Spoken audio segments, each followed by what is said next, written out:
ਅੱਜ ਅਸੀਂ ਆਪਦੀ ਇੱਕ ਜੋ ਕਿਸਾਨਾਂ ਦੀ ਸੰਸਦ ਹੈ ਉਹਦੇ ਤੋਂ ਜਾ ਕੇ ਆਏ ਹਾਂ ਤੇ ਇੱਕ ਜੋ ਸਾਡੇ ਦੇਸ਼ ਦੀ ਸੰਸਦ ਹੈ ਉਸ ਦੇ ਬਾਹਰ ਜੋ ਕੁਝ ਹੋਇਆ ਅੱਜ ਸਪੈਸ਼ਲੀ ਸਾਡੇ ਪੰਜਾਬ ਦੇ ਜਿਹੜੇ ਦੋ ਮੈਂਬਰ ਪਾਰਲੀਮੈਂਟੇਰੀਅਨ ਨੇ ਰਵਨੀਤ ਬਿੱਟੂ ਜੀ ਤੇ ਹਰਸਿਮਰਤ ਕੌਰ ਬਾਦਲ ਜੀ ਦੇ ਵਿੱਚ ਬੜੀ ਚੰਗੀ ਤਰ੍ਹਾਂ ਉਹਨਾਂ ਨੇ ਇੱਕ ਦੂਜੇ ਬਾਰੇ ਦੱਸਿਆ ਕਿ ਇਹਨਾਂ ਨੇ ਕੀ ਕੀਤਾ, ਉਹਨਾਂ ਨੇ ਉਹਦੇ ਬਾਰੇ ਦੱਸਿਆ, ਉਹਨਾਂ ਨੇ ਉਹਦੇ ਬਾਰੇ ਦੱਸਿਆ।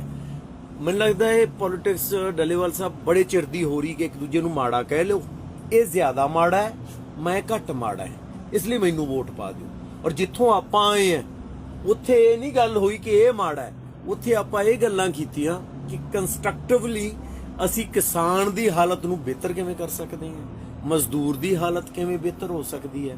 ਮੈਨੂੰ ਲੱਗਦਾ ਇਹ ਇੱਕ ਜਿਹੜਾ ਡਿਫਰੈਂਸ ਹੈ ਇਹ ਅੱਜ ਦੀ ਡੇਟ 'ਚ ਸਪਸ਼ਟ ਨਜ਼ਰ ਆਉਣ ਲੱਗ ਗਿਆ ਲੋਕਾਂ ਦੇ ਸਾਹਮਣੇ। ਦਰਅਸਲ ਮਾਨ ਸਾਹਿਬ ਜਿਹੜੀ ਤੁਸੀਂ ਗੱਲ ਕੀਤੀ ਹੈ ਨਾ, ਇਹਦੇ 'ਚੋਂ ਇੱਕ ਗੱਲ ਇਹ ਬੜੀ ਸਪਸ਼ਟ ਨਿਕਲ ਕੇ ਆਈ ਹੈ ਕਿ ਜਿਸ ਤਰ੍ਹਾਂ ਦੀ ਉਹਨਾਂ ਦੀ ਨੋਕ ਝੋਕ ਨਹੀਂ ਹੋਈ, ਉਹਨਾਂ ਦੇ ਮੈਂ ਤਾਂ ਕਹੂੰਗਾ ਛਿੱਤਰੋ ਛਿੱਤਰੀ ਹੋਏ ਆ। ਕੋਈ ਕਸਰ ਨਹੀਂ ਰਹੀ ਉਹਨਾਂ ਦੇ ਵਿੱਚ, ਮਿਹਣੋ ਮਿਹਣੀ ਹੋਏ ਨੇ ਉੱਥੇ। ਉਹ ਇੱਕ ਗਵਾਚੀ ਹੋਈ ਗਰਾਊਂਡ ਨੂੰ ਤਲਾਸ਼ ਰਹੇ ਆ। ਅਸਲ ਗੱਲ ਵਿੱਚੋਂ ਇਹ ਹੈ, ਇਸ ਤੋਂ ਸਿਵਾ ਹੋਰ ਕੋਈ ਗੱਲ ਨਹੀਂ। ਆਪਦੀ ਜਿਹੜੀ ਗਰਾਊਂਡ ਗਵਾਚ ਚੁੱਕੀ ਹੈ, ਕਿਉਂਕਿ ਉਹ ਸਮਝਦੇ ਆ, ਦੋਨੇ ਹੀ ਸਮਝਦੇ। ਅੱਜ ਪਬਲਿਕ ਹਰ ਇੱਕ ਵਿਅਕਤੀ ਸਮਝ ਗਿਆ ਕਿ ਕਾਂਗਰਸ ਦਾ ਕੀ ਰੋਲ ਹੈ ਇਹਨਾਂ ਕਾਨੂੰਨਾਂ ਦੇ ਵਿੱਚ। ਕਿਦੋਂ ਤੋਂ ਲੈ ਕੇ ਇਹਨਾਂ ਨੇ ਸਾਡੇ ਲੋਕਾਂ ਦੇ ਗਲ 'ਚ ਫਾਹਾ ਪਾਇਆ, ਇਹ ਲੋਕ ਸਮਝਦੇ ਨਹੀਂ। ਤੇ ਬੀਬੀ ਹਰਸਿਮਰਤ ਕੌਰ ਦਾ ਸਾਰੇ ਲੋਕਾਂ ਨੂੰ ਪਤਾ ਹੈ, ਕੋਈ ਇੱਕ ਨੂੰ ਨਹੀਂ ਗਾ। ਪਹਿਲਾਂ ਤਾਂ ਇਹਨੇ ਆਪ ਜ਼ੋਰ ਲਾਇਆ, ਇਹਦੇ ਹਸਬੈਂਡ ਨੇ ਸੁਖਬੀਰ ਨੇ ਜ਼ੋਰ ਲਾਇਆ, ਤੇ ਰਹਿੰਦੀ ਕਸਰ ਉਹ ਵੱਡੇ ਬਾਦਲ ਤੋਂ, ਪ੍ਰਕਾਸ਼ ਬਾਦਲ ਤੋਂ ਵੀ ਇੱਕ ਪ੍ਰੈਸ ਸਟੇਟਮੈਂਟ ਦਵਾਤੀ, ਪ੍ਰੈਸ ਕਾਨਫਰੰਸ ਕਰਾਤੀ। ਉਹਨੂੰ ਵੀ ਭਲੇ ਮਾਨਸ ਨੂੰ ਮਤਲਬ ਸਾਫ਼ ਨਹੀਂ ਰਹਿਣ ਦਿੱਤਾ, ਉਹਨੂੰ ਵੀ ਆਪਦੇ ਨਾਲ ਹੀ ਰਲਾ ਲਿਆ। ਤੇ ਜਦੋਂ ਇੰਨਾ ਕੁਝ ਹੋ ਗਿਆ ਤੇ ਹੁਣ ਇਹਨਾਂ ਦੇ ਵਿੱਚੋਂ ਚਾਹੁੰਦੇ ਕੀ ਨੇ ਕਿ ਅਸੀਂ ਆਪਦੇ ਕੋਈ ਨਾ ਕੋਈ ਡਰਾਮਾ ਕਰਕੇ ਅਸੀਂ ਕਿਸਾਨਾਂ ਦੇ ਨੇੜੇ ਦਿਸ ਗਏ। ਤੇ ਹੁਣ ਇਹ ਇੱਕ ਦੂਜੇ ਨੂੰ ਨੇੜੇ ਇਹਨੂੰ ਧੱਕਣਾ ਚਾਹੁੰਦੇ ਨੇ। ਉਹ ਕਹਿੰਦੇ ਵੀ ਤੂੰ ਨੇੜੇ ਕਿਉਂ ਆ ਰਿਹਾ, ਉਹ ਕਹਿੰਦਾ ਤੂੰ ਨੇੜੇ ਕਿਉਂ ਆ ਰਿਹਾ। ਮਤਲਬ ਇਹ ਕਹਿ ਰਹੇ ਨੇ ਤੂੰ ਜ਼ਿਆਦਾ ਮਾੜਾ ਹੈ, ਹਾਂ ਮੈਂ ਤੇਰੇ ਨਾਲੋਂ ਘੱਟ ਮੈਂ ਘੱਟ ਆ ਥੋੜਾ ਜਿਹਾ। ਪਰ ਅਸੀਂ ਆਣੇ ਵਾਲੇ ਵੀ ਮਾੜੇ ਤਾਂ ਹੈ ਹੀ ਨੇ ਨਾ। ਜਿਹੜਾ ਇੱਕ ਨਹੀਂ ਅਜੇ ਕੋਈ ਬੋਲ ਰਿਹਾ ਉਹ ਵੀ ਮਾੜਿਆਂ 'ਚ ਆ ਗਈ। ਤੇ ਮੈਨੂੰ ਲੱਗਦਾ ਇੱਕ ਬਹਿਸ ਹੈ ਜਿਹੜੀ ਇੱਕ ਚੰਗੇ ਪਾਸੇ ਨੂੰ ਤੋਰ ਲਈ ਹੈ ਕਿ ਚੰਗਾ ਕਿਵੇਂ ਹੋ ਸਕਦਾ ਹੈ। ਕਿਉਂ ਸਿਰਸਾ ਸਾਹਿਬ, ਲੱਗਦਾ ਤੁਹਾਨੂੰ ਕਿ ਹੁਣ ਆਪਾਂ ਇਹ ਰਸਤਾ ਅੱਗੇ ਅਪਣਾ ਹੀ ਰੱਖਾਂਗੇ ਔਰ ਚੰਗੇ ਵਾਲੀ ਚੱਲਾਂਗੇ? ਦੇਖੋ ਮਾਨ ਸਾਹਿਬ, ਗੱਲ ਇਹ ਹੈ ਜੋ ਅਸੀਂ ਦੇਖਦੇ ਹਾਂ ਕਿ ਹੁਣ ਤੱਕ ਆਪਣੀ ਜ਼ਿੰਦਗੀ ਦੇ ਵਿੱਚ ਇਸ ਤਰ੍ਹਾਂ ਨਹੀਂ ਸੀ ਕਦੀ ਹੋਇਆ। ਹੁਣ ਇਸ ਟਾਈਮ ਤੇ ਇਹ ਰਾਜਨੀਤਿਕ ਲੋਕ ਜਿਵੇਂ ਸਾਨੂੰ ਹੁਣ ਤੱਕ ਇਹ ਮੂਰਖ ਬਣਾਉਂਦੇ ਨੇ ਲੋਕਾਂ ਨੂੰ। ਹਰ ਵਕਤ ਜਦੋਂ ਵੀ ਇਲੈਕਸ਼ਨ ਆਈ ਆ ਤੇ ਇਹਨਾਂ ਨੇ ਝੂਠੇ ਵਾਅਦੇ ਕਰਨੇ, ਲੋਕਾਂ ਨੇ ਉਹਨਾਂ ਦੇ ਫਸ ਜਾਣਾ, ਗੱਲਾਂ ਦੇ ਵਿੱਚ ਆ ਜਾਣਾ ਵੀ ਆਹ ਠੀਕ ਆ, ਹੁਣ ਇਹਨੂੰ ਕਰ ਲਓ ਤੇ ਆਹ ਠੀਕ ਕਰ ਰਿਹਾ।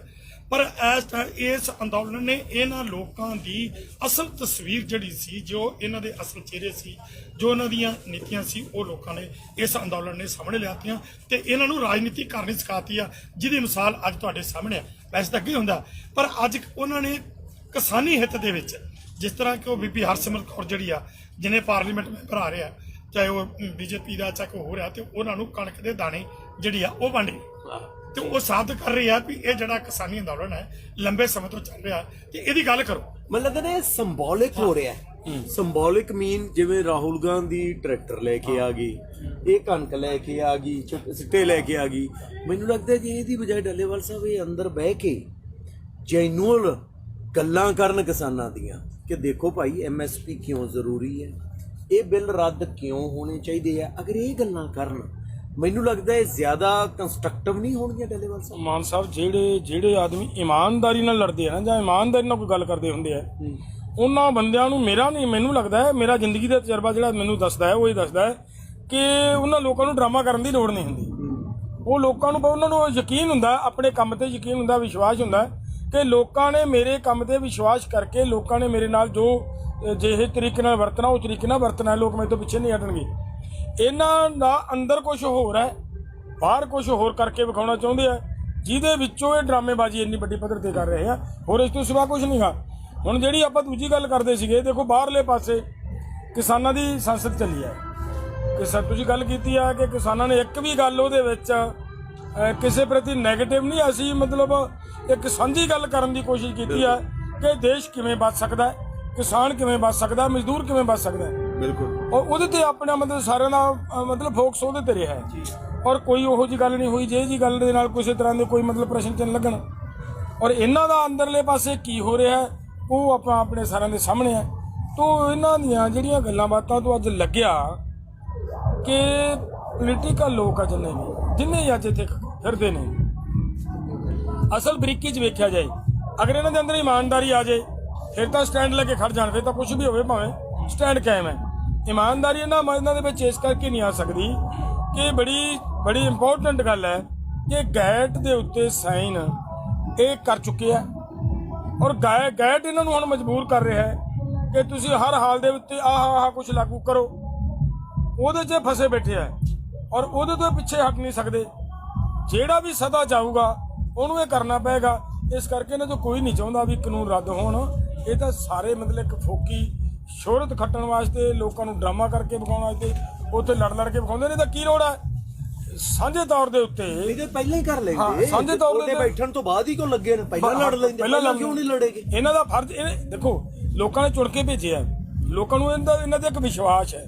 ਜਿਸ ਬੰਦੇ ਨੂੰ ਕਿਸੇ ਤੇ ਵਿਸ਼ਵਾਸ ਹੈ, ਜਿਨ੍ਹਾਂ ਨੂੰ ਉਹਨਾਂ ਦੇ ਲੱਖਾਂ ਲੋਕਾਂ ਨੇ ਇੱਕ MP ਦੇ ਉੱਤੇ ਵਿਸ਼ਵਾਸ ਕਰਕੇ ਉਹਨੂੰ ਪਾਰਲੀਮੈਂਟ 'ਚ ਭੇਜਿਆ, ਔਰ ਉਹ ਆਪਦੇ ਲੋਕਾਂ ਨਾਲ ਵਿਸ਼ਵਾਸਘਾਤ ਕਰਦਾ। ਉੱਥੇ ਜਾ ਕੇ ਲੋਕਾਂ ਦੇ ਹੱਕਾਂ ਦੀ ਜਦੋਂ ਗੱਲ ਆਉਂਦੀ ਹੈ ਉੱਥੇ ਅੱਖਾਂ ਬੰਦ ਕਰਦਾ ਜਾਂ ਪਾਰਲੀਮੈਂਟ ਦੇ ਵਿੱਚੋਂ ਵਾਕਆਊਟ ਕਰਕੇ ਬਾਹਰ ਨਿਕਲਦਾ ਹੈ, ਔਰ ਉਹਨਾਂ ਨੂੰ ਗਰਾਊਂਡ ਖਾਲੀ ਛੱਡਦਾ ਹੈ। ਅੱਜ ਕਿਉਂ ਨਹੀਂ ਨਿਕਲਦੇ ਬਾਹਰ? ਸਵਾਲ ਤਾਂ ਇਹ ਹੈ ਨਾ, ਇਦੋਂ ਪਹਿਲਾਂ ਜਿੰਨੀ ਵਾਰੀ ਵੀ ਪਾਰਲੀਮੈਂਟ ਹੋਈ ਹੈ, ਜਿੰਨੀ ਵਾਰੀ ਵੀ ਸੈਸ਼ਨ ਚੱਲਿਆ ਹੈ, ਇਹ ਵਾਕਆਊਟ ਕਰਕੇ ਬਾਹਰ ਨਿਕਲਿਆ। ਅੱਜ ਕਿਉਂ ਨਹੀਂ ਨਿਕਲਦੇ? ਕਿਉਂਕਿ ਅੱਜ ਇਹਨਾਂ ਨੂੰ ਪਤਾ ਲੱਗ ਗਿਆ ਕਿ ਜੇ ਅੱਜ ਬਾਹਰ ਨਿਕਲਾਂਗੇ ਤਾਂ ਲੋਕ BJP ਨਾਲੋਂ ਵੀ ਭੈੜੀ ਕਰਨਗੇ ਸਾਡੇ ਨਾਲ। ਸੋ ਕੁੱਲ ਮਿਲਾ ਕੇ ਆਪਾਂ ਨੂੰ ਇਹ ਪਤਾ ਲੱਗਦਾ ਕਿ ਇਹਨਾਂ ਦੀ ਆਪਦੀ ਜਿਹੜੀ ਧਰਾਤਲ ਦੇ ਉੱਤੇ ਇਹਨਾਂ ਦੇ ਪੈਰ ਹੁਣ ਕਿਤੇ ਟਿਕਦੇ ਨਜ਼ਰ ਆ ਨਹੀਂ ਰਹੇ, ਜਿਹਦੇ ਕਰਕੇ ਉਹਦੇ ਪੈਰ ਜਮਾਉਣ ਵਾਸਤੇ ਮੈਨੂੰ ਤਾਂ ਲੱਗਦਾ ਮਾਨ ਸਾਹਿਬ ਜ਼ੋਰ ਲੱਗ ਰਿਹਾ। ਔਰ ਇਸ ਤੋਂ ਸਿਵਾ ਮੈਂ ਤਾਂ ਤੂੰ ਬੜੇ ਵਾਰੀ ਤੂੰ ਸ਼ਾਇਦ ਵੇਖੀ ਹੋਗੀ ਪਹਿਲਾਂ ਪਾਰਲੀਮੈਂਟ ਜੋ ਕਰਦੇ ਨੇ ਉੱਥੇ ਸਾਰਾ ਕੁਝ, ਉਹ ਕੀ ਕਰਦੇ ਨੇ ਤੈਨੂੰ ਵੀ ਪਤਾ ਹੈ। ਅੱਜ ਤੂੰ ਕਿਸਾਨਾਂ ਦੀ ਪਾਰਲੀਮੈਂਟ ਵੇਖੀ, ਹਾਂਜੀ, ਕੀ ਫਰਕ ਲੱਗਿਆ? ਤੇਰਾ ਐਕਸਪ੍ਰੈਸ਼ਨ ਕੀ ਹੈ? ਮੇਰਾ ਐਜ਼ ਏ ਯੂਥ ਜੇ ਮੈਂ ਦੇਖਾਂ, ਜਿੰਨਾ ਕਿ ਮੈਂ ਯੰਗ ਏਜ ਦੇ ਵਿੱਚ ਆ, ਉਹ ਤਾਂ ਅਸੀਂ ਟੀਵੀ 'ਚ ਦੇਖਦੇ ਸੀ। ਨਹੀਂ ਪਰ ਤੂੰ ਬੜਾ ਯੰਗ ਨਾ ਕਿ ਸਿਰਸਾ ਸਾਹਿਬ ਵੀ ਯੰਗ ਨੇ। 5 ਦਿਨ ਮਰਨ ਵਰਤ ਰੱਖ ਕੇ ਹਾਂਜੀ, ਬੰਦੇ ਛਡਾਏ ਨੇ, ਕੇਸ ਵਾਪਸ ਕਰਾਏ ਨੇ, ਉਹ ਵੀ 307 124 20 ਆਈ ਸੀ ਨਾ ਜੀ ਧਾਰਾ 24A, ਇਹ ਧਾਰਾਵਾਂ ਵਾਪਸ ਕਰਾਈਆਂ ਨੇ ਤੇ ਸਾਡੇ 올ਡੈਸਟ ਯੰਗ ਨੇ। ਸੌਰੀ ਤੁਹਾਡੀ ਗੱਲ ਵਿੱਚ। ਸੋ ਗੱਲ ਇਹ ਸੀ ਜੀ, ਅਸੀਂ ਹੁਣ ਤੱਕ ਤਾਂ ਦੇਖਿਆ ਜਾਂ YouTube ਤੇ ਦੇਖਦੇ ਆ ਜਾਂ ਟੀਵੀ 'ਚ ਦੇਖਦੇ ਆ, ਪਰ ਅੱਜ ਜਿਹੜੀ ਆਪਣੇ ਬਜ਼ੁਰਗਾਂ ਦੀ ਤੇ ਜਿਹੜੀ ਕਿਸਾਨਾਂ ਦੀ ਅਸੀਂ ਲਾਈਵ ਅੱਜ ਦੇਖੀ ਉੱਥੇ ਸੰਸਦ, ਉਹਦੇ ਵਿੱਚੋਂ ਮੈਨੂੰ ਤਾਂ ਮਤਲਬ ਆਈ ਫੀਲ ਗ੍ਰੇਟ ਵੀ ਕਿ ਮੈਨੂੰ ਉਸ ਸੰਸਦ ਦੇ ਵਿੱਚ ਜਾਣ ਦਾ ਮੌਕਾ ਵੀ ਮਿਲਿਆ, ਔਰ ਮੈਂ ਬਹੁਤ ਕੁਝ ਉੱਥੇ ਸਿੱਖਿਆ। ਕਿਉਂਕਿ ਉੱਥੇ ਜਿਹੜੀਆਂ ਚੀਜ਼ਾਂ ਮੈਨੂੰ ਅੱਜ 3-4 ਨਹੀਂ ਸੀ ਪਤਾ, ਉਹ ਵੀ ਮੈਨੂੰ ਉੱਥੇ ਜਾ ਕੇ ਪਤਾ ਲੱਗੀਆਂ, ਸੁਣ ਕੇ ਵਿਚਾਰ ਸੁਣੇ ਸਾਰਾ ਦਿਨ। ਸੋ ਬਹੁਤ ਚੰਗਾ ਲੱਗਿਆ ਜੀ। ਔਰ ਪਰਮਾਤਮਾ ਕਰੇ ਵੈਸੇ ਤਾਂ ਸੰਸਦ ਹੁਣ ਦੁਬਾਰਾ ਜਾਂਦਾ ਰਵਾਂ, ਪਰ ਇੰਨਾ ਵੀ ਜ਼ਿਆਦਾ ਨਾ ਜਾਵਾਂ ਕਿਉਂਕਿ ਬਿੱਲ ਤਾਂ ਜਲਦੀ ਰੱਦ ਹੋ ਹੀ ਜਾਣੇ ਆ। ਇਹ ਅੱਛੀ ਗੱਲ ਹੈ ਕਿ ਗੱਲ ਜਲਦੀ ਇੱਕ ਸਿਰੇ ਤੇ ਲੱਗੇ। ਬਟ ਇੱਕ ਗੱਲ ਜੋ ਆਪਾਂ ਰਾਹ 'ਚ ਵੀ ਆਉਂਦੇ ਹੋਏ ਕਰ ਰਹੇ ਸੀ ਡੱਲੇਵਾਲ ਸਾਹਿਬ, ਕਿ ਨੋ ਡਾਊਟ ਸ਼ਹੀਦੀਆਂ ਵੀ ਹੋ ਰਹੀਆਂ ਨੇ, ਲੋਕ ਦੁਖੀ ਵੀ ਨੇ, ਪੈਸਾ ਵੀ ਲੱਗ ਰਿਹਾ ਤੇ ਬੰਦੇ ਸਹਿ ਵੀ ਬੜਾ ਕੁਛ ਰਹੇ ਨੇ, ਚਾਹੇ ਉਹ ਪਹਿਲਾਂ ਸਰਦੀਆਂ ਸਹੀਆਂ, ਗਰਮੀਆਂ ਸਹੀਆਂ, ਮੀਂਹ ਵੀ, ਪਾਣੀ 'ਚ ਵੀ ਬੈਠੇ ਨੇ। ਬਟ ਇੱਕ ਗੱਲ ਹੈ ਜਿਹੜੀ ਕਦੇ ਕਦੇ ਨੈਗੇਟਿਵ ਦੇ ਵਿੱਚੋਂ ਹੀ ਪੋਜ਼ਿਟਿਵ ਨਿਕਲਦੀ ਹੈ ਕਿ ਸਿੱਖ ਬੜਾ ਕੁਛ ਰਹੇ ਹੈ। ਅੰਦੋਲਨ ਦਿਨੋਂ ਦਿਨ ਮੈਚਿਓਰ ਹੋ ਰਿਹਾ ਹੈ, ਬੰਦਿਆਂ 'ਚ ਵੀ ਇਕੱਲੇ ਇਹਨਾਂ ਬਿੱਲਾਂ ਨੂੰ ਲੈ ਕੇ ਹੀ ਨਹੀਂ, ਅੱਗੇ ਜਾ ਕੇ ਵੀ ਇਸ ਤੋਂ ਬਾਅਦ ਜਿਹੜੇ ਰਸਤੇ ਖੁੱਲਣਗੇ ਉਹਨਾਂ ਬਾਰੇ ਵੀ ਇੱਕ ਬੜੀ ਵਧੀਆ ਸਮਝ ਡਿਵੈਲਪ ਹੋ ਰਹੀ ਹੈ। ਮੈਨੂੰ ਲੱਗਦਾ ਹੈ ਇੱਕ ਚੰਗੇ ਦੇਸ਼ ਦੀ, ਜਾਂ ਅਸੀਂ ਆਪਦੇ ਪ੍ਰਦੇਸ਼ ਦੀ ਗੱਲ ਕਰ ਲਈਏ ਤਾਂ ਪੰਜਾਬ ਇੱਕ ਚੰਗੇ ਪਾਸੇ ਨੂੰ ਜਾਂ ਲੋਕਾਂ ਨੂੰ ਇੱਕ ਚੰਗੀ ਦਿਸ਼ਾ ਵੱਲ ਲਿਜਾਣ ਦੀ ਗੱਲ ਵੀ ਹੋ ਰਹੀ ਹੈ। ਜਿਵੇਂ ਤੁਸੀਂ ਗੱਲ ਕੀਤੀ ਨਾ ਮਾਨ ਸਾਹਿਬ, ਇੱਕ ਗੱਲ ਨੋਟ ਕਰਿਓ, ਆਹ ਅੰਦੋਲਨ ਸ਼ੁਰੂ ਹੋਣ ਤੋਂ ਪਹਿਲਾਂ ਸਾਡੇ ਕਲਚਰ 'ਚ ਕੀ ਸੀ ਜੀ, ਸਾਡੀ ਜਿਹੜੀ ਗਾਇਕੀ ਸੀ ਉਹ ਕਿੱਥੇ ਖੜੀ ਸੀ, ਉਹ ਸਾਰਾ ਕੁਝ ਹੁੰਝ ਕੇ ਇੱਕ ਸਾਈਡ ਤੇ ਲਾ ਕੇ ਜੀ, ਔਰ ਲੋਕ ਮਤਲਬ ਲੋਕ ਪੱਖੀ ਤੇ ਅੰਦੋਲਨ ਪੱਖੀ ਗਾਣੇ ਨਿਕਲਣ, ਲੋਕ ਹਰ ਇੱਕ ਕਲਮ ਚੋਂ ਨਿਕਲਣੇ ਸ਼ੁਰੂ ਹੋ ਗਏ, ਹਰ ਇੱਕ ਨੇ ਗਾਉਣਾ ਸ਼ੁਰੂ ਕਰਤਾ, ਸੋਚ ਬਦਲ ਗਈ। ਔਰ ਇਹ ਇੱਕ ਮੈਂ ਕਹੂੰਗਾ, ਤੁਸੀਂ ਕਲਾਕਾਰ ਵੀ ਹੋ ਤਾਂ ਮੈਂ ਅਪੀਲ ਵੀ ਕਰੂੰਗਾ ਤੁਹਾਨੂੰ, ਇਹ ਬਜ਼ੁਰਗ ਹੋਣ ਦੇ ਨਾਤੇ, ਵੀ ਇਹਨੂੰ ਹੁਣ ਤੁਸੀਂ ਗਵਾਚਣ ਨਹੀਂ ਦਿਓ, ਕਿਉਂਕਿ ਇਹ ਬੜੀ ਕੰਮ ਦੀ ਗੱਲ ਹੈ। ਦੇਖੋ ਜਮਲਾ ਜੀ ਹੋਏ ਨੇ, ਉਹਨਾਂ ਨੇ ਵੀ ਗਾਇਆ ਹੈ ਜੀ, ਔਰ ਉਹਨਾਂ ਨੇ ਉਹ ਗਾ ਕੇ ਹੀ ਮਤਲਬ ਮੈਨੂੰ ਲੱਗਦਾ ਪੂਰੀ ਤਰ੍ਹਾਂ ਮਤਲਬ ਗਾਇਕੀ ਦੇ ਖੇਤਰ ਦੇ ਵਿੱਚ ਉਹ ਛਾਏ ਰਹੇ ਜਿੰਨਾ ਚਿਰ ਉਹਨਾਂ ਨੇ ਉਹ ਗਾਇਆ। ਤੋ ਕੋਈ ਇਹ ਨਹੀਂ ਜ਼ਰੂਰੀ ਹੈਗਾ ਵੀ ਆਪਾਂ ਐਂ ਕਹਿ ਕੇ ਮਤਲਬ ਗੱਲ ਬਣਾ ਸਕਦੇ ਆ ਵੀ ਚੱਕ ਲੋ ਰਿਵਾਲਵਰ ਰਾਈਫਲਾਂ ਦੇ ਕਬਜ਼ਾ ਲੈਣਾ ਹੈ। ਉਹਦੇ ਨਾਲ ਨਹੀਂ ਇਕੱਲਾ, ਆਪਾਂ ਇਹਦੇ ਨਾਲ ਵੀ ਮਤਲਬ ਅੱਗੇ ਆ ਸਕਦੇ ਆ ਕਿ ਸਤਿਗੁਰੂ ਨਾਨਕ ਤੇਰੀ ਲੀਲਾ ਨਿਆਰੀ ਹੈ ਨਾ ਜੀ। ਆਪਾਂ ਤੁਸੀਂ ਨਾ ਚੜ੍ਹਦੀ ਕਲਾ ਦੀ ਗੱਲ ਕੀਤੀ ਹੈ ਹੁਣ, ਤੇ ਚੜ੍ਹਦੀ ਕਲਾ ਚ ਮਹਿਤਾਬ ਨੇ ਇੱਕ ਗਾਇਆ ਵੀ ਕਿਸਾਨੀ ਤੇ 2 ਗਾਣੇ ਗਾਏ ਨੇ ਭਾਈ। ਇੱਕ ਮੁਖੜਾ ਸਾਨੂੰ ਸੁਣਾ, ਨਾਲੇ ਤਾਂ ਚੜ੍ਹਦੀ ਕਲਾ ਦੀ ਅਵਸਥਾ ਚਾਹੀਏ, ਜਿਹੜਾ ਕਿ ਸਾਡਾ ਪਹਿਲਾ ਕੰਮ ਹੈ। ਜਦੋਂ ਪੰਜਾਬ ਵਾਲੇ ਲੜਦੇ ਨੇ ਤਾਂ ਚੜ੍ਹਦੀ ਕਲਾ ਦੀ ਅਵਸਥਾ ਚ ਲੜਦੇ ਚੜ੍ਹਦੀ ਕਲਾ ਹੈ। ਮੁਖੜਾ ਜਿੱਤਣਾ ਜੇ ਚਾਹੁੰਦੇ ਆ ਪੰਜਾਬ ਵੀਰਿਓ, ਇਕੱਠੇ ਹੋਈਏ ਮੇਰਿਓ ਕਿਸਾਨ ਵੀਰਿਓ, ਇਕੱਠੇ ਹੋਈਏ ਮੇਰਿਓ ਕਿਸਾਨ ਵੀਰਿਓ। ਉਹ ਜਿਹੜੇ ਹੱਥ ਪਾਉਣ ਨੂੰ ਫਿਰਦੇ ਆ ਸਾਡੇ ਪੱਗਾਂ ਨੂੰ, ਸਾਡੇ ਪਰਨਿਆਂ ਨੂੰ, ਉਹ ਅੱਜ ਵੇਖ ਵੇਖ ਕੇ ਕੰਬਦੇ ਆ ਇਹਨਾਂ ਇਕੱਠਾਂ ਨੂੰ, ਇਹਨਾਂ ਧਰਨਿਆਂ ਨੂੰ। ਮੰਨਿਆ ਲੜਾਈ ਨਹੀਂ ਆਸਾਨ ਵੀਰਿਓ, ਅਸੀਂ ਇਕੱਠੇ ਰਹੀਏ ਮੇਰਿਓ ਕਿਸਾਨ ਵੀਰਿਓ। ਉਹ ਸਾਡਾ ਇਕੱਠਿਆਂ ਦਾ ਹੀ ਮਸਲਾ ਏ, ਆਪਾਂ ਦਿੱਲੀ ਨੂੰ ਸਮਝਾਣਾ ਏ। ਅਸੀਂ ਚਾਚੇ ਤਾਏ ਦੇ ਪੁੱਤਰ, ਕੀ ਪੰਜਾਬ ਤੇ ਕੀ ਹਰਿਆਣਾ ਏ। ਇਹ ਬਿੱਲ ਬੁੱਲ ਨਹੀਂ ਪਰਵਾਨ ਵੀਰਿਓ, ਇਹ ਬਿੱਲ ਸਾਡੀ ਮੌਤ ਦਾ ਸਮਾਨ ਵੀਰਿਓ। ਅਸੀਂ ਇਕੱਠੇ ਹੋਈਏ ਮੇਰਿਓ ਕਿਸਾਨ ਵੀਰਿਓ, ਹਾਂ ਇਕੱਠੇ ਰਹੀਏ ਮੇਰਿਓ ਕਿਸਾਨ ਵੀਰਿਓ। ਦੇਖੋ ਤੁਸੀਂ, ਆਪਾਂ MSP ਇਹ ਗੱਲਾਂ ਪਹਿਲਾਂ ਕਿਸੇ ਨੇ ਕੀਤੀਆਂ ਸੀ ਕਿ MSP ਹੈ ਕੀ ਹੈ, ਕਦੋਂ ਆਈ, ਕਿਹੜੀ ਰੇਸ਼ੋ ਨਾਲ ਵਧੀ ਹੈ, ਤਨਖਾਹਾਂ ਕਿਹੜੀ ਰੇਸ਼ੋ ਨਾਲ ਵਧੀਆਂ ਨੇ। ਅੱਜ ਇਹ ਮੈਨੂੰ ਲੱਗਦਾ ਆਮ ਸੱਥਾਂ ਦੀਆਂ ਗੱਲਾਂ ਨਹੀਂ ਹੋ ਗਈਆਂ, ਅੱਜ ਇਹ ਉਹ ਗੱਲਾਂ ਨਹੀਂ ਬਣ ਗਈਆਂ। ਪਹਿਲਾਂ ਅਸੀਂ ਗੱਲਾਂ ਕੀ ਕਰਦੇ ਸੀਗੇ ਯੰਗਸਟਰ ਵੀ ਕਿ ਆਹ ਗੱਡੀ ਹੈ, ਆਹ ਹਥਿਆਰ ਹੈ ਜੀ, ਤੇ ਆਹ ਸ਼ਿਕਾਰ ਕਰਨ ਜਾਣਾ ਹੈ ਜੀ। ਤੇ ਹੁਣ ਗੱਲ ਹੋ ਰਹੀ ਹੈ MSP ਦੀ, ਹੁਣ ਗੱਲ ਹੋ ਰਹੀ ਹੈ ਪੰਜਾਬ ਦੇ ਡੈਫਿਸਿਟ ਦੀ, ਪਾਲਿਸੀਆਂ ਦੀ। ਇਹ ਪੋਜ਼ਿਟਿਵ ਬਦਲਾਵ ਨਹੀਂ ਗਾ ਡੱਲੇਵਾਲ ਸਾਹਿਬ?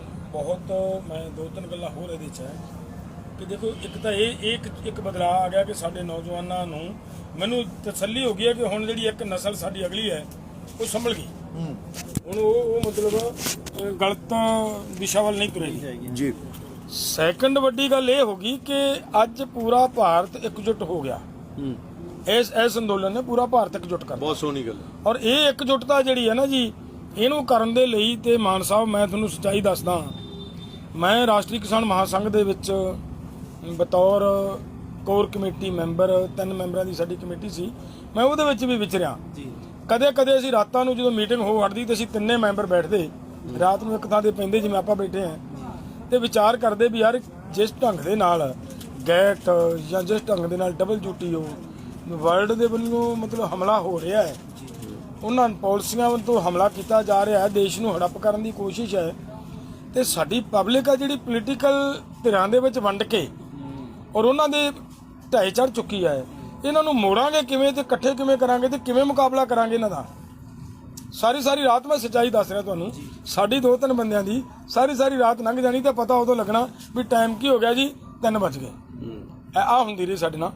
ਤੇ ਅੱਜ ਕੀ ਹੋਇਆ ਤੁਸੀਂ ਦੇਖ ਰਹੇ ਹੋ, ਉਹੀ ਦੇਸ਼, ਉਹੀ ਕਿਸਾਨ, ਉਹੀ ਮਜ਼ਦੂਰ, ਉਹੀ ਸਾਰੇ ਪਰਿਵਾਰ। ਤੁਸੀਂ ਐਂ ਲਓ ਗੱਲ ਬਈ, ਕਲਾ ਤੁਸੀਂ ਕਿੰਨੇ ਚਿਰ ਦੇ ਹੋ? ਡੱਲੇ ਵਾਲਾ ਤੇ ਮਾਨ ਮਰਾੜ ਕਿੰਨੀ ਕੁ ਦੂਰ ਹੈ? ਔਰ ਮੇਰਾ ਜਿਹੜਾ ਮੇਰਾ ਜਥੇਬੰਦਕ ਲਾਈਫ ਹੈ ਦੀ ਸਟਾਰਟਿੰਗ ਹੈ, ਉਹ ਇਹਨਾਂ ਦੇ ਪਿੰਡਾਂ ਦੇ ਬਿਲਕੁਲ ਨੇੜਿਓਂ ਹੈ, ਸਾਦਿਕ ਤੋਂ ਸ਼ੁਰੂ ਹੈ, ਔਰ ਕਦੇ ਨਹੀਂ ਮਿਲੇ। ਅੱਜ ਇਸ ਅੰਦੋਲਨ ਨੇ ਇਸ ਥਾਂ ਤੇ ਲਿਆ ਕੇ ਖੜੇ ਕਰਤੇ ਕਿ ਮਤਲਬ ਅਸੀਂ ਇਕਜੁੱਟ ਹੋ ਕੇ ਮਤਲਬ ਅੰਦੋਲਨ ਲੜ ਰਹੇ ਹਾਂ। ਤੁਸੀਂ ਹੁਣ ਹਰਿਆਣੇ ਤੋਂ ਇਹਦੇ ਵਿੱਚ ਆਏ, ਬਹੁਤ ਸਾਰਾ ਕੁਝ ਨਵਾਂ ਆਇਆ, ਬਹੁਤ ਕੁਝ ਸਾਨੂੰ ਪ੍ਰਾਪਤ ਹੋਇਆ। ਇੱਕ ਗੱਲ, ਦੂਜੀ ਗੱਲ ਹੋਰ ਨੋਟ ਕਰਿਓ, ਹੁਣ ਆਈ ਹੈ ਗੱਲ ਇਸ ਚੀਜ਼ ਦੀ। ਅਸੀਂ ਇੱਕ ਵਾਰੀ 2018 ਦੇ ਵਿੱਚ ਕਸ਼ਮੀਰ ਟੂ ਕੰਨਿਆ ਕੁਮਾਰੀ ਇੱਕ ਯਾਤਰਾ ਕੀਤੀ। ਜਿਸ ਢਾਬੇ ਤੇ ਅਸੀਂ ਖੜ ਕੇ ਚਾਹ ਪੀਂਦੇ ਜਾਂ ਰੋਟੀ ਖਾਂਦੇ ਸੀ ਨਾ ਜੀ, ਸਾਡੇ ਬੰਨੀ ਓਪਰੀ ਅੱਖ ਨਾਲ ਵੇਖਿਆ ਜਾਂਦਾ ਸੀ। ਇਹ ਗੱਲ ਸੱਚਾਈ ਹੈ। ਔਰ ਅੱਜ ਪੂਰਾ ਦੇਸ਼ ਇਸ ਗੱਲ ਨੂੰ ਮੰਨ ਬੈਠਾ ਕਿ ਯਾਰ ਮਤਲਬ ਅੰਦੋਲਨ ਪੰਜਾਬੀਆਂ ਨੇ ਖੜਾ ਕੀਤਾ ਹੈ ਤੇ ਸਿੱਖਾਂ ਨੇ ਖੜਾ ਕੀਤਾ ਹੈ। ਸੱਚ, ਇਹ ਸੱਚ। ਔਰ ਹਰ ਸਟੇਟ ਦੇ ਵਿੱਚ ਸਾਨੂੰ ਮਤਲਬ ਇਹ ਕਿਹਾ ਜਾ ਰਿਹਾ ਹੈ ਕਿ ਜਿਹੜੀ ਹੁਣ ਪਿੱਛੇ ਲਖਨਊ ਦੇ ਵਿੱਚ ਪ੍ਰੈਸ ਕਾਨਫਰੰਸ ਹੋਈ ਹੈ, ਉਸ ਦਿਨ ਮੇਰੀਆਂ ਕੁਝ ਮਜਬੂਰੀਆਂ ਸੀ, ਮੈਂ ਜਾਣਾ ਨਹੀਂ ਸੀ ਉਸ ਦਿਨ, ਲੇਕਿਨ ਜ਼ਬਰਦਸਤੀ ਐਸੀ ਗੱਲ ਵੀ ਨਹੀਂ ਜੀ, ਕੋਈ ਪੰਜਾਬੀ ਤੇ ਸਿੱਖ ਚਿਹਰਾ ਤਾਂ ਜ਼ਰੂਰ ਚਾਹੀਦਾ ਹੈ। ਪ੍ਰੈਸ ਕਾਨਫਰੰਸ ਦੇ ਵਿੱਚ ਪੰਜਾਬੀ ਵੀ ਹੋਵੇ ਤੇ ਸਿੱਖ ਚਿਹਰਾ ਹੋਵੇ, ਲਾਜ਼ਮੀ ਬੈਠਣਾ ਚਾਹੀਦਾ ਹੈ। ਤਾਂ ਇਹਦਾ ਮਤਲਬ ਇਹ ਹੈ ਕਿ ਇੱਕ ਚੀਜ਼ ਹੋਰ ਅਸੀਂ ਬਹੁਤ ਵੱਡੀ ਪ੍ਰਾਪਤੀ ਕਰ ਲਈ ਹੈ ਕਿ ਜਿਹੜਾ ਅਸੀਂ ਮਾਣ ਸਨਮਾਨ ਜਿਹੜਾ ਗੁਰੂ ਨੇ ਸਾਨੂੰ ਬਖਸ਼ਿਆ ਸੀ ਉਹ ਵੀ ਆਪਣੇ ਕੋਲੇ ਮਤਲਬ ਵਾਪਸ ਲੈ ਕੇ ਆਏ ਆ। ਜਿਹੜਾ ਹੁਣ ਸਾਡੀ ਜ਼ਿੰਮੇਵਾਰੀ ਹੈ ਕਿ ਜਿਹੜਾ ਦਿੱਤਾ ਲੋਕਾਂ ਨੇ ਇਹਨੂੰ ਸੰਭਾਲਣਾ ਕਿਵੇਂ। ਨਹੀਂ ਇਹ ਬਹੁਤ ਇਹ ਵਰਲਡ ਦੇ ਵਿੱਚ ਨਾ ਜੀ ਗੱਲਾਂ ਹੁੰਦੀਆਂ ਸੀ ਕਿ ਆ ਅਮਰੀਕਾ ਨੇ ਕਰਤਾ, ਆ ਸੋਵੀਅਤ ਯੂਨੀਅਨ ਨੇ ਕਰਤਾ। ਹੁਣ ਲੋਕਾਂ ਨੂੰ ਇਹ ਪਤਾ ਲੱਗਣ ਲੱਗ ਗਿਆ ਕਿ WTO ਵਰਲਡ ਟ੍ਰੇਡ ਆਰਗੇਨਾਈਜੇਸ਼ਨ ਇਹ ਕੀ ਹੈ। ਜਿਵੇਂ ਗੱਲ ਕਰਦੇ ਨੇ ਕਿ ਇਹਨਾਂ ਦੀ ਲੌਬੀ ਹੈ ਜੀ, ਲੌਬੀ ਦੇ ਰਾਹੀਂ ਇੱਕ ਅਰਥਚਾਰੇ ਦਾ ਮਾਮਲਾ ਉਹਨਾਂ ਨੇ ਚਲਾਤਾ। ਹੁਣ ਕਿਸਾਨਾਂ ਦੀ ਪੈਰਵੀ ਕੌਣ ਕਰਦਾ ਹੁੰਦਾ? ਗੌਰਮੈਂਟ। ਤੇ ਗੌਰਮੈਂਟ ਹੀ ਸਾਡੇ ਉਲਟ ਹੋ ਕੇ ਬਹਿ ਗਈ ਤਾਂ ਅਸੀਂ ਗੌਰਮੈਂਟ ਨੂੰ ਕੀ ਕਵਾਂਗੇ? ਲੜਾਂਗੇ ਨਾ। ਜੇ ਅਮਰੀਕਾ ਜਾਂ ਕੈਨੇਡਾ ਦੇ ਵਿੱਚ 5% ਕਿਸਾਨ ਹੈ, 10% ਆ, ਆਪਣੇ ਇੱਥੇ 40 ਤੋਂ 60% ਹੈ। ਮਤਲਬ ਇੱਕ ਪਾਰਟੀ ਜਿਹਦੀ ਬਹੁਮਤ ਆਉਂਦੀ ਹੈ ਉਹ 30 ਤੋਂ 40% ਹੁੰਦੀ ਹੈ, ਮੈਕਸਿਮਮ ਕਿਤੇ 50 ਹੋ ਜੂ, ਅਸੀਂ 60% ਹੈ। ਔਰ ਅੱਜ ਉੱਥੇ ਸੰਸਦ 'ਚ ਬੜੀ ਸੋਹਣੀ ਗੱਲ ਕੀਤੀ ਕਿਸੇ ਨੇ, ਕਿਤੇ ਹਲ ਚੋਣ ਨਿਸ਼ਾਨ, ਕਿਤੇ ਕਣਕ ਚੋਣ ਨਿਸ਼ਾਨ, ਕਿਤੇ ਬੈਲ ਚੋਣ ਨਿਸ਼ਾਨ, ਸਾਡੇ ਚੋਣ ਨਿਸ਼ਾਨ ਲੈ ਕੇ ਸਾਡੇ ਹੀ ਉਲਟ ਕਾਨੂੰਨ ਬਣਾਉਣੇ। ਹੁਣ ਇਹ ਸਮਝ ਆ ਗਈ ਸਾਰਿਆਂ, ਔਰ ਉਹ ਇਹਨਾਂ ਨੂੰ ਦੱਸਣਾ ਹੈ, ਡਿਕਟੇਟ ਕਰਨਾ ਹੈ ਕਿ ਸਮਝੋ ਹੁਣ ਸਾਨੂੰ ਪਤਾ ਲੱਗ ਗਿਆ, ਹੁਣ ਤੁਹਾਨੂੰ ਐ ਅਸੀਂ ਚੱਲਣ ਨਹੀਂ ਦੇਣਾ। ਔਰ ਮੈਨੂੰ ਲੱਗਦਾ ਇਹ ਇੱਕ ਬਹੁਤ ਵੱਡੀ ਪੋਜ਼ਿਟਿਵਿਟੀ ਹੈ। ਤੇ ਜਿਵੇਂ ਜੁੜ ਬੈਠੇ ਆ ਹਨਾ, ਤੁਸੀਂ ਕੁਝ ਕਹਿਣ ਲੱਗੇ ਸੀ। ਮਾਨ ਸਾਹਿਬ ਇਸ ਤਰ੍ਹਾਂ ਹੈ ਕਿ ਮੈਂ ਤੁਹਾਨੂੰ ਇਹ ਦੱਸਣਾ ਚਾਹੁੰਦਾ ਜੋ ਮੇਰੀ ਸੋਚ ਦੇ ਮੁਤਾਬਕ ਜੋ ਮੈਂ ਆਪਣੀ ਜ਼ਿੰਦਗੀ 'ਚ ਵੇਖਿਆ, ਬੜੇ ਉਤਰਾਅ ਚੜ੍ਹਾਅ ਆਏ, ਪਰ ਸਿੱਖ ਕੌਮ ਗੁਰੂ ਨਾਨਕ ਪਾਤਸ਼ਾਹ ਤੋਂ ਲੈ ਕੇ ਜੋ ਮਨੁੱਖਤਾ ਦੇ ਵਾਸਤੇ ਜ਼ੁਲਮ ਦੇ ਖਿਲਾਫ ਲੜਾਈਆਂ ਲੜੀਆਂ ਤਾਂ ਇੱਕ ਬੇਮਿਸਾਲ। ਪਰ ਇਹ ਦੇਸ਼ ਆਜ਼ਾਦ ਹੋਣ ਤੋਂ ਬਾਅਦ 1947 ਤੋਂ ਬਾਅਦ ਸਿੱਖ ਕੌਮ ਦੀ ਮਤਲਬ ਕਿ ਇਹਨਾਂ ਰਾਜਨੀਤਿਕ ਲੋਕਾਂ ਨੇ ਦਿਸ਼ਾ ਵਿਗਾੜ ਦਿੱਤੀ। ਮਤਲਬ ਕਿ ਇਸ ਤਰ੍ਹਾਂ ਲੋਕਾਂ ਨੇ ਬਦਨਾਮ ਕੀਤਾ ਵੀ ਜਿਵੇਂ ਬੜੇ ਖਤਰਨਾਕ ਖੁੰਖਾਰ ਆਤੰਕਵਾਦੀ ਆਤੰਕਵਾਦੀ ਮਤਲਬ ਕਿ ਦੇਸ਼ ਧਰੋਹੀ ਵੀ ਹਰ ਚੀਜ਼ ਕਿਹੜਾ ਲਫ਼ਜ਼ ਆ ਮਾੜੇ ਤੋਂ ਮਾੜਾ ਜਿਹੜਾ ਨਹੀਂ ਵਰਤਿਆ। ਇਹਨੂੰ ਧੋਣ ਵਾਸਤੇ ਜੇਕਰ ਅਸੀਂ ਹਜ਼ਾਰਾਂ ਕਰੋੜ ਪੈਸਾ ਖਰਚ ਕਰਕੇ ਤੇ ਲੋਕਾਂ ਨੂੰ ਦੱਸਣ ਦੀ ਕੋਸ਼ਿਸ਼ ਕਰਦੇ ਨਾ ਵੀ ਨਹੀਂ ਭਾਈ ਇਹ ਸਾਡਾ ਕਸੂਰ ਨਹੀਂਗਾ ਤੇ ਸਾਡੀ ਲੋਕ ਗੱਲ ਨਾ ਮੰਨਦੇ, ਪਰ ਇਸ ਅੰਦੋਲਨ ਨੇ ਜਿਸ ਤਰ੍ਹਾਂ ਪਹਿਲਾਂ ਡੱਲੇਵਾਲ ਸਾਹਿਬ ਨੇ ਕੁਦਰਤ ਦਾ ਵਰਤਾਰਾ ਸਤਿਗੁਰ ਨਾਨਕ ਤੇਰੀ ਲੀਲਾ ਨਿਆਰੀ, ਇਸ ਉਹ ਲਫ਼ਜ਼ ਦੇ ਨਾਲ ਮੈਨੂੰ ਭੜਕ ਹੋਇਆ। ਮੈਂ ਮੰਨਦਾ ਕਿ ਇਹ ਗੁਰੂ ਨਾਨਕ ਪਾਤਸ਼ਾਹ ਦੀ ਇਹ ਨੀਲਾ ਰਚੀ। ਪਹਿਲਾਂ ਸਾਨੂੰ ਪੰਜਾਬ 'ਚ ਇਕੱਠਿਆਂ ਕੀਤਾ ਵੱਖਰੀ ਵੱਖਰੀ ਵਿਚਾਰਧਾਰਾ ਦੇ ਲੋਕਾਂ ਨੂੰ, ਉਸ ਤੋਂ ਬਾਅਦ ਫਿਰ ਅਸੀਂ ਹਰਿਆਣਾ, ਰਾਜਸਥਾਨ, ਪੂਰਾ ਭਾਰਤ ਤੇ ਅੱਜ ਪੂਰਾ ਸੰਸਾਰ ਸਿੱਖ ਕੌਮ ਨੂੰ ਕਿੰਨੇ ਸਤਿਕਾਰ ਨਾਲ ਕਿੰਨੇ ਮਾਣ ਨਾਲ ਜਿਹੜਾ ਉਹ ਵੇਖ ਰਿਹਾ ਤੇ ਕਿੰਨਾ ਮਾਣ ਕਰ ਰਿਹਾ। ਔਰ ਅੱਜ ਕਹੀ ਹੋਈ ਗੱਲ ਇਸ ਸੰਯੁਕਤ ਕਿਸਾਨ ਮੋਰਚੇ ਵੱਲੋਂ ਹਰ ਬੰਦਾ ਵੇਖ ਰਿਹਾ ਵੀ ਹੁਣ ਲਾਗੂ ਕਿਵੇਂ ਕਰਨਾ ਹੈ। ਕਿੰਨੀਆਂ ਵੱਡੀਆਂ ਆਸਾਂ ਸਾਡੇ ਤੇ ਲੈ ਕੇ ਬੈਠੇ ਨੇ। ਤੇ ਹੁਣ ਤੇ ਮੈਂ ਕਈ ਵਾਰ ਇਹ ਵੀ ਸੋਚਦਾ ਵੀ ਇਹ ਗੁਰੂ ਕਿਰਪਾ ਕਰੇ ਜਿਹੜੀਆਂ ਆਸਾਂ ਸਾਡੇ ਤੋਂ ਲੋਕ ਲੈ ਕੇ ਬੈਠੇ ਨੇ ਨਾ ਉਹਨਾਂ ਨੂੰ ਅਸੀਂ ਪੂਰੀਆਂ ਕਰ ਸਕੀਏ। ਹੋਰ ਵੀ ਕਰੋ ਜੇ, ਬਲਕਿ ਇੱਕ ਸਾਡੀ ਰਿਕੁਐਸਟ ਹੈ ਕਿ ਬੱਤੀਆਂ ਤੋਂ ਨਾ ਇੱਕੋ ਹੋਇਓ ਜੇ, ਨਹੀਂ ਤਾਂ ਕੁਛ ਤਾਂ ਜ਼ਰੂਰ ਇੱਕ ਹੋ ਜਿਓ ਜੇ। ਤੁਸੀਂ ਮਾਨ ਸਾਹਿਬ ਇੱਕ ਗੱਲ ਕੀਤੀ ਸੀ ਕਿ ਜਦੋਂ WTO ਜਾਂ ਬਾਹਰੀ ਸ਼ਕਤੀਆਂ ਜਿਹੜੀਆਂ ਬਾਹਰੀ ਸਾਡੇ ਅਰਥਚਾਰੇ ਨੂੰ ਕੰਟਰੋਲ ਕਰਨ ਵਾਸਤੇ ਜ਼ੋਰ ਲਾ ਰਹੀਆਂ ਉਹਨਾਂ ਤੋਂ ਰਾਖੀ ਕਰਨਾ ਸਰਕਾਰ ਦੀ ਜ਼ਿੰਮੇਵਾਰੀ ਬਣਦੀ। ਸਾਡੀ ਫੇਵਰ 'ਚ ਸਰਕਾਰ ਨੇ ਖੜਨਾ ਚਾਹੀਦਾ ਸੀ ਤੇ ਉਲਟ ਖੜਦੀ ਹੈ, ਉਲਟ ਹੋ ਕੇ ਖੜ ਗਈਆਂ। ਹੁਣ ਤੁਸੀਂ ਇਹਦੇ 'ਚ ਮੈਂ ਤੁਹਾਨੂੰ ਇੱਕ ਛੋਟੀ ਜਿਹੀ ਗੱਲ ਦੱਸੂਗਾ, ਤੁਸੀਂ ਹੈਰਾਨ ਹੋਵੋਗੇ ਉਹ ਗੱਲ ਸੁਣ ਕੇ। ਜਿਸ ਦਿਨ WTO ਗੈਟ ਦੇ ਉੱਤੇ ਸਾਈਨ ਹੋ ਰਹੇ ਆ, WTO ਤਾਂ ਬਹੁਤ ਪੁਰਾਣੀ ਇੱਕ ਸੰਸਥਾ ਸੀ, ਉਹਦੇ ਵਿੱਚੋਂ ਗੈਟ ਇੱਕ ਸੁਧਰਿਆ ਹੋਇਆ ਇਹਨਾਂ ਨੇ ਖਰੜਾ ਲੈ ਕੇ ਆਂਦਾ ਜਿਹਦੇ ਤੇ 1994 ਸਾਈਨ ਹੋਏ ਨਰਸਿਮਹਾ ਰਾਓ ਜੀ ਉਹ 'ਚ ਸਾਈਨ ਕਰਦੇ ਆ। ਹੁਣ ਉਹ ਜਦੋਂ ਸਾਈਨ ਕਰਨ ਵਾਸਤੇ ਉਹ ਖਰੜਾ ਭਾਰਤ ਸਰਕਾਰ ਕੋਲ ਆਉਂਦਾ, ਬੜੀ ਇੰਟਰਸਟਿੰਗ ਗੱਲ ਹੈ ਤੇ ਬੜੀ ਅਜੀਬ ਗੱਲ ਹੈ ਤੇ ਬੜੀ ਦਰਦਨਾਕ ਗੱਲ ਹੈ। ਇਹ ਕੀ ਕਰਦੇ ਆ ਉਸ ਵੇਲੇ ਭਾਰਤ ਸਰਕਾਰ ਦੇ ਵਿੱਚ ਜਿਹੜਾ ਪ੍ਰਿੰਸੀਪਲ ਸੈਕਟਰੀ ਹੈ ਉਹ ਆ SP ਸ਼ੁਕਲਾ। ਬੰਦਾ ਬੜਾ ਐਜੂਕੇਟ ਸੀ, ਬੜਾ ਸਿਆਣਾ ਸੀ ਔਰ ਦੇਸ਼ ਲਈ ਸਮਰਪਿਤ ਸੀ। ਉਸ ਬੰਦੇ ਨੇ ਉਹ ਜਦੋਂ ਪੜ੍ਹਿਆ ਨਾ ਜੀ, ਉਹਨੂੰ ਪੜ੍ਹ ਕੇ ਕਹਿੰਦਾ ਵੀ ਇਹ ਇੰਡੀਆ ਲਈ ਤਾਂ ਇਹ ਠੀਕ ਨਹੀਂ ਹੈ, ਆਪਣੇ ਲਈ ਠੀਕ ਨਹੀਂ ਹੈ, ਆਪਾਂ ਨੂੰ ਇਹਦੇ ਮੈਂਬਰ ਬਿਲਕੁਲ ਨਹੀਂ ਬਣਨਾ ਚਾਹੀਦਾ, ਆਪਾਂ ਨੂੰ ਉਹਨੂੰ ਡਿਨਾਈ ਕਰ ਦੇਣਾ ਚਾਹੀਦਾ। ਤਾਂ ਇਹ ਤੋਂ ਗਾਹ ਕੀ ਹੁੰਦਾ ਹੈ, ਉਹਦੇ ਇਸ਼ਾਰੇ ਦੇ ਉੱਤੇ ਇੱਕ 5 ਮੈਂਬਰੀ ਕਮੇਟੀ ਬਣ ਜਾਂਦੀ ਹੈ ਸੰਸਦਾਂ ਦੀ, MPਆਂ ਦੀ। ਉਹ ਕਮੇਟੀ ਵੀ ਰਿਕਮੈਂਡੇਸ਼ਨ ਇਹੀ ਦਿੰਦੀ ਹੈ ਕਿ ਸਾਨੂੰ ਇਹਦੇ ਮੈਂਬਰ ਨਹੀਂ ਬਣਨਾ ਚਾਹੀਦਾ। ਹੁਣ ਉਦੋਂ ਗਾਹ ਦੇਖੋ ਕੀ ਹੁੰਦਾ ਹੈ, ਵਰਲਡ ਬੈਂਕ ਤੋਂ ਇੱਕ ਲੈਟਰ ਆਉਂਦਾ ਭਾਰਤ ਸਰਕਾਰ ਨੂੰ ਕਿ SP ਸ਼ੁਕਲਾ ਨੂੰ ਇਸ ਪਦਵੀ ਤੋਂ ਹਟਾਓ ਔਰ ਉਹਨੂੰ ਹਟਾ ਦਿੱਤਾ ਜਾਂਦਾ, ਔਰ SP ਸ਼ੁਕਲਾ ਨੂੰ ਹਟਾ ਦਿੱਤਾ ਜਾਂਦਾ ਹੈ। ਫਿਰ ਵਰਲਡ ਬੈਂਕ ਪ੍ਰਪੋਜ਼ ਕਰਦੀ ਹੈ ਕਿ ਇਹਦੀ ਥਾਂ ਦੇ ਉੱਤੇ ਅਨਵਰ ਹੁੱਡਾ ਨੂੰ ਲਾਓ, ਉਹ ਲਾ ਦਿੱਤਾ ਜਾਂਦਾ ਹੈ। ਤੇ ਫਿਰ ਜਿਹਨੂੰ ਅਸੀਂ ਮਾਣ ਨਾਲ ਕਹਿੰਦੇ ਹਾਂ ਵੀ ਸਾਡਾ ਸਿੱਖ ਪ੍ਰਧਾਨ ਮੰਤਰੀ ਰਹੇ doctor Manmohan Singh, doctor Manmohan Singh world bank ਦੇ ਵਿੱਚ ਲੰਬਾ ਸਮਾਂ ਡੈਪੂਟੇਸ਼ਨ ਤੇ ਰਹਿ ਕੇ ਆਏ, ਪੂਰੀ ਤਰ੍ਹਾਂ ਉਹਨਾਂ ਨੇ ਮਾਈਂਡ ਵਾਸ਼ ਕਰਕੇ ਬਿਨਾਂ ਇਲੈਕਸ਼ਨ ਲੜੇ ਤੋਂ ਉਹਦਾ ਇਹਨੂੰ ਫਾਈਨਾਂਸ ਮਿਨਿਸਟਰ ਬਣਾਇਆ। ਔਰ ਇਹ ਦੋ ਬੰਦਿਆਂ ਨੂੰ ਮਤਲਬ ਨਰਸਿਮਹਾ ਰਾਓ ਦੇ ਮਗਰ ਇਸ ਤਰ੍ਹਾਂ ਚਮੇੜਤਾ ਕਿ ਹਰ ਹਾਲ ਦੇ ਵਿੱਚ ਉਹਨੇ ਮਤਲਬ ਇਹਦੇ ਤੇ ਸਾਈਨ ਕਰਨੇ ਹੀ ਪਏ। ਮੇਰਾ ਕਹਿਣ ਤੋਂ ਭਾਵ ਆ ਕਿੱਥੋਂ ਤੱਕ ਸ਼ਕਤੀਆਂ ਤੇ ਕਿੱਥੋਂ ਤੱਕ ਪੋਲੀਟੀਕਲ ਲੋਕਾਂ ਦਾ ਜ਼ੋਰ ਲੱਗਿਆ, ਕਿਵੇਂ ਸਾਨੂੰ ਮਜਬੂਰ ਕਰਕੇ ਉਹਦੇ ਮੈਂਬਰ ਬਣਾਇਆ ਗਿਆ। ਇਹ ਕੋਈ ਸੌਖੇ ਜਿਹੇ ਮੈਂਬਰ ਨਹੀਂ ਬਣੇਗੇ, ਜਿੰਨੀ ਮਜਬੂਰ ਕਰਕੇ ਮੈਂਬਰ ਬਣਾਇਆ ਗਿਆ। ਅਗਰ ਇਹਨੂੰ ਹੁਣ ਇਹਦੇ ਚੋਂ ਬਾਹਰ ਨਿਕਲਣਾ ਹੈ ਤਾਂ ਉਸ ਤੋਂ ਕਿਤੇ ਵੱਧ ਸਟਰਗਲ ਦੀ ਲੋੜ ਹੈ ਕਿ ਭਾਰਤ ਇਹਦੇ ਚੋਂ ਬਾਹਰ ਆਵੇ। ਜਿੰਨਾ ਚਿਰ ਭਾਰਤ ਬਾਹਰ ਨਹੀਂ ਆਉਂਦਾ ਉਹਨਾਂ ਚਿਰ WTO ਦੀਆਂ ਬੜੀਆਂ ਮਾਰਾਂ ਭਾਰਤ ਨੂੰ ਸਹਿਣੀਆਂ ਪੈਣਗੀਆਂ। ਨਹੀਂ, ਆਹ ਬਹੁਤ ਸਹੀ ਗੱਲ ਹੈ ਕਿ ਜਿਹੜਾ ਅਰਥਚਾਰਾ ਹੁੰਦਾ ਨਾ ਇਹ ਹਰ ਇੱਕ ਦੇਸ਼ ਲਈ ਅੱਡ ਹੁੰਦਾ। ਜਿਵੇਂ ਤੁਹਾਡੇ ਕੱਪੜੇ ਮੇਰੇ ਨਹੀਂ ਜੱਚ ਸਕਦੇਗੇ, ਉਸੇ ਤਰ੍ਹਾਂ ਆਪਾਂ ਫੈਡਰਲਿਜ਼ਮ ਦੀ ਵੀ ਗੱਲ ਕਰਦੇ ਹਾਂ ਕਿ ਹਰ ਸਟੇਟ ਦੀ ਇੱਕ ਅੱਡ ਪਾਲਿਸੀ ਹੁੰਦੀ ਹੈ, ਤੁਸੀਂ ਇੱਕ ਦੀ ਦੂਜੀ ਥਾਂ ਤੇ ਲਾਗੂ ਨਹੀਂ ਕਰ ਸਕਦੇਗੇ। ਇੱਕ ਜਿਹੜੀ ਗੱਲ ਆਪਾਂ ਨੂੰ ਇਹਨਾਂ ਨੂੰ ਵੀ ਕਹਿੰਦੇ ਆ ਕਿ MSP ਇਹ ਕੋਈ ਸਾਨੂੰ ਖੈਰਾਤ ਨਹੀਂ ਦੇ ਰਹੇਗੇ। MSP ਉਹ ਹੈ ਜੋ ਸਾਡਾ ਹੱਕ ਹੈ। ਅਸੀਂ ਧੁੱਪਾਂ 'ਚ ਕੰਮ ਕਰਕੇ, ਸਰਦੀਆਂ 'ਚ ਕੰਮ ਕਰਕੇ, ਐਨ ਪੂਰੀ ਠੰਡ ਹੁੰਦੀ ਹੈ ਉਦੋਂ ਪਾਣੀ ਲਾ ਕੇ ਜਿਹੜੀਆਂ ਫਸਲਾਂ ਹੈ ਇਹ ਕੋਈ ਸਬਸਿਡੀ ਨਹੀਂ ਦੇ ਰਹੇਗੇ, ਇਹ ਬੇਲ ਆਊਟ ਕਰਦੇ ਨੇ ਇੰਡਸਟਰੀਲਿਸਟਾਂ ਨੂੰ। ਔਰ ਤੁਸੀਂ ਮਤਲਬ ਜਿਹੜਾ ਕੰਮ ਕਰਦਾ ਬੰਦਾ ਉਹਨੂੰ ਅਨਸਕਿਲਡ ਲੇਬਰ ਆਣੇ ਹੋ, ਅਨਸਕਿਲਡ ਮਤਲਬ ਜਿਹਦਾ ਕੋਈ ਸਕਿੱਲ ਹੈ ਹੀ ਨਹੀਂਗਾ, ਜਦ ਕਿ ਇਹ ਕਿਸਾਨ ਹੈ ਉਹਦਾ ਪੁੱਤ ਸਾਰੇ ਕੰਮ ਕਰ ਲੈਂਦਾ ਹੈ। ਹੋਰ ਕਿਸੇ ਵੀ ਇੰਡਸਟਰੀਲਿਸਟ ਨੂੰ ਕਹੋ ਆ ਜਾ ਕਿਸਾਨੀ ਦਾ ਕੰਮ ਕਰਕੇ ਵਿਖਾ, ਇਹ ਸਕਿਲਡ ਚੀਜ਼ ਹੈ। ਉਸ ਆਪਦੇ ਹੱਕ ਨੂੰ ਮੰਗਣ ਲਈ ਹੁਣ ਜੇ ਤੁਸੀਂ MSP ਯਾਨੀ ਕਿ ਫ੍ਰੀ ਮਾਰਕੀਟ ਤੇ ਛੱਡਣੀ ਹੈ ਤਾਂ ਫਿਰ IAS MP ਇਹਨਾਂ ਦੀਆਂ ਤਨਖਾਹਾਂ ਵੀ ਛੱਡ ਦਿਓ। ਇਹ ਜਿੰਨਾ ਕੁ ਕੰਮ ਕਰਨਗੇ ਉਹਨਾਂ ਕਿ ਇਹਨਾਂ ਨੂੰ ਭਾਈ ਦੇ ਦਿਓ, ਜੇ ਫ੍ਰੀ ਮਾਰਕੀਟ ਤੇ ਛੱਡ ਦਿਓ। ਕਿਸਾਨ ਨੂੰ ਹੀ ਕਿਉਂ ਛੱਡਣਾ, ਕਿਸਾਨ ਨੂੰ ਹੀ ਕਿਉਂ ਛੱਡਣਾ, ਇਹਨਾਂ ਨੂੰ ਨਹੀਂ ਛੱਡਣਾਗਾ। ਮੈਨੂੰ ਲੱਗਦਾ ਅਸੀਂ ਜਿਸ ਪਾਸੇ ਤੁਰੇ ਆ ਇਹ ਰੱਬ ਇਹਦੇ 'ਚ ਕਾਮਯਾਬੀ ਬਖਸ਼ੇ। ਤੇ ਇੱਕ ਪੋਜ਼ਿਟਿਵ ਨੋਟ ਤੇ ਇੱਕ ਨਾ ਦੁਸ਼ੰਤ ਕੁਮਾਰ ਨੇ ਬੜੇ ਸੋਹਣੀਆਂ ਲਾਈਨਾਂ ਕਹੀਆਂ ਨੇ, ਉਹਦੇ ਨਾਲ ਆਪਾਂ ਕਹਿੰਦੇ ਹੁੰਦੇ ਇਹਨੂੰ ਐਂਡ ਕਰਦੇ ਆ ਕਿ ਹੰਗਾਮਾ ਖੜਾ ਕਰਨਾ ਮੇਰਾ ਮਕਸਦ ਨਹੀਂ, हंगामा खड़ा करना मेरा मकसद नहीं, मेरी कोशिश है कि ये सूरत बदलनी चाहिए। मेरे सीने में ना सही तो तेरे सीने में सही, लेकिन वो आग जलनी चाहिए। तो मैनू लगता है अग किते ना किते जल्दी रहे साडे हक्कां दी, और आपदे हक लैके इस तो अगे जो जमीन पद्धर होगी ਉਹਦੇ ਨਾਲ ਅਸੀਂ ਪੰਜਾਬ ਨੂੰ, ਦੇਸ਼ ਨੂੰ ਬਦਲੀਏ ਔਰ ਇੱਕ ਸਾਡਾ ਆਪਦਾ ਅਰਥਚਾਰਾ ਕਾਇਮ ਹੋਵੇ ਜਿਹਦੇ ਨਾਲ ਅਸੀਂ ਤਰੱਕੀ ਕਰੀਏ, ਨਾ ਕਿ ਉਹਨਾਂ ਦਾ ਸਾਡੇ ਤੇ ਥੋਪਿਆ ਹੋਇਆ ਅਰਥਚਾਰਾ।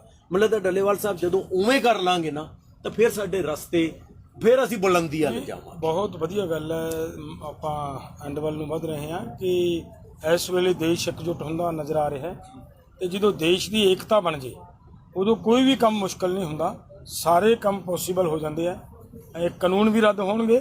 ਤੁਸੀਂ ਦੇਖੋਗੇ ਜਦੋਂ ਦੇਸ਼ ਦੀ ਏਕਤਾ ਜਿਸ ਢੰਗ ਦੇ ਨਾਲ ਬਣੀ ਹੈ ਤੇ ਬੜਾ ਸਮਾਂ ਨਹੀਂ ਲੱਗਣਾਗਾ, ਗੈਟ ਦੇ ਵਿੱਚੋਂ ਵੀ ਭਾਰਤ ਨੂੰ ਬਾਹਰ ਆਉਣਾ ਪੈਣਾ ਔਰ ਸੈਲਫ ਡਿਪੈਂਡ ਹੋਵਾਂਗੇ, ਕੋਈ ਚਿੰਤਾ ਵਾਲੀ ਗੱਲ ਨਹੀਂ। ਔਰ ਵਰਲਡ ਦੇ ਵਿੱਚ ਇਹੋ ਜਿਹੇ ਬਹੁਤ ਮੁਲਕ ਨੇ ਜਿਹੜੇ ਸਾਡੇ ਲਈ ਹੱਥ ਵਧਾ ਰਹੇ ਨੇ ਵੀ ਸਾਡੇ ਨਾਲ, ਅਸੀਂ ਤੁਹਾਡੇ ਨਾਲ ਵਪਾਰ ਕਰਨ ਲਈ ਤਿਆਰ ਹਾਂ। ਜ਼ਰੂਰੀ ਨਹੀਂ ਕਿ ਅਸੀਂ ਅਮਰੀਕਾ ਨਾਲ ਹੱਥ ਮਿਲਾ ਕੇ ਅਮਰੀਕਾ ਦੇ ਨਾਲ ਹੀ ਵਪਾਰ ਕਰਨਾ ਹੈ। ਔਰ ਅਮਰੀਕਾ ਦਾ ਵਪਾਰ ਤੇ ਆਪਾਂ ਨੂੰ ਪਤਾ ਹੈ ਉਹ ਤਾਂ ਇੱਕ ਐਸਾ ਵਪਾਰੀ ਹੈ ਕਿ ਉਹ ਹਥਿਆਰਾਂ ਦਾ ਵਪਾਰੀ ਜਿਹੜਾ ਲੋਕ ਹੈ ਉਹ ਤਾਂ ਇਹ ਚਾਹਣਗੇ ਨਾ ਮੈਂ ਤਾਂ ਹਥਿਆਰ ਵੇਚਣੇ ਆ। ਜਿਹੜਾ ਨਸ਼ੇ ਦਾ ਵਪਾਰੀ ਉਹ ਸੋਚੇਗਾ ਮੈਂ ਨਸ਼ਾ ਵੇਚਣਾ ਹੈ। ਉਹ ਨਸ਼ਾ ਤਾਂ ਹੀ ਵਿਕੂਗਾ ਜੇ ਜ਼ਿਆਦਾ ਲੋਕ ਖਾਣ ਲੱਗਣਗੇ, ਤਾਂ ਹਥਿਆਰ ਤਾਂ ਵਿਕਣਗੇ ਜੇ ਜ਼ਿਆਦਾ ਲੋਕ ਲੜਨਗੇ, ਤਾਂ ਉਹਨਾਂ ਦਾ ਹਾਲਾਤ ਪੈਦਾ ਕਰਨੇ ਆ। ਉਹਨਾਂ ਨੇ ਤਾਂ ਆਪਦੇ ਲਈ ਕਰਨਾ, ਅਸੀਂ ਆਪਦੇ ਲਈ ਕਰਨਾ। ਉਹ ਆਪਦੇ ਲਈ ਕਰ ਰਹੇ ਨੇ, ਅਸੀਂ ਆਪਦੇ ਲਈ ਕਰੀਏ। ਔਰ ਬਲਕਿ ਅਸੀਂ ਗਵਰਨਮੈਂਟ ਨੂੰ ਵੀ ਕਵਾਂਗੇ ਕਿ ਉਹਨਾਂ ਨਾਲ ਜੁੜਨ ਦੀ ਬਜਾਏ ਸਾਡੇ ਨਾਲ ਜੁੜੋ, ਸਾਡੇ ਨਾਲ ਜੁੜੋ, ਰਲ ਕੇ ਉਹਨਾਂ ਨਾਲ ਲੜੀਏ ਜਾਂ ਉਹਨਾਂ ਨੂੰ ਨਾਲ ਜੋੜੀਏ, ਨਾ ਕਿ ਉਹਨਾਂ ਨਾਲ ਜੁੜ ਕੇ ਸਾਡੇ ਨਾਲ ਲੜੋ। ਹਾਂ, ਇਸ ਵੇਲੇ ਆਪਾਂ ਨੂੰ ਆਪਦੇ ਦੇਸ਼ ਨੂੰ ਇਕਜੁੱਟ ਕਰਨ ਦੀ ਲੋੜ ਹੈ, ਤਾਂ ਹੀ ਅਸੀਂ ਮਤਲਬ ਬਾਹਰਲੇ ਉਹਨਾਂ ਤਾਕਤਾਂ ਦੇ ਨਾਲ ਲੜ ਸਕਾਂਗੇ, ਉਹਨਾਂ ਨਾਲ ਮੁਕਾਬਲਾ ਕਰ ਸਕਾਂਗੇ। ਧੰਨਵਾਦ। ਸੋ ਇਸੇ ਬੁਲੰਦੀ ਦੇ ਨਾਲ ਹਿੰਮਤੇ ਮਰਦਾਂ ਮਦਦ ਖੁਦਾ ਉਹ ਮਦਦ ਕਰ ਰਿਹਾ ਔਰ ਅਸੀਂ ਜਿੱਤਾਂਗੇ। ਵਾਹਿਗੁਰੂ ਜੀ ਕਾ ਖਾਲਸਾ, ਵਾਹਿਗੁਰੂ ਜੀ ਕੀ ਫਤਿਹ।